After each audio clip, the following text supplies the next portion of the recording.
我哋今日講一講 Americano 同 Long Black 究竟有咩唔同？嗱，兩樣嘢咧都係 Espresso 加水嘅，咁佢哋唔同嘅地方喺邊度咧？就係次序啦。Americano 咧就係先放 Espresso 落隻杯度，然後再撞啲水落去，咁你就會沖散咗面頭嗰陣油脂嘅。而 Long Black 嘅話，因為佢係先放水，然後再倒 Espresso 落去，所以係好大程度上保留咗佢面層嗰層油脂嘅。咁你話有冇唔同咧？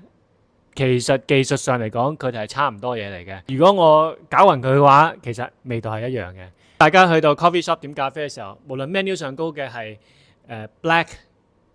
Long Black 定係 Americano 都好，因為咖啡師佢哋想嗰杯嘢保留嗰個油脂，同埋杯嘢望落去 fresh 啲咧，佢哋都係會用咗先水後啡，即係 Long Black 嘅做法嘅。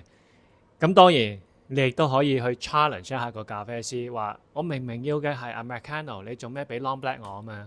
咁今日就分享到呢度，係咁先，拜拜。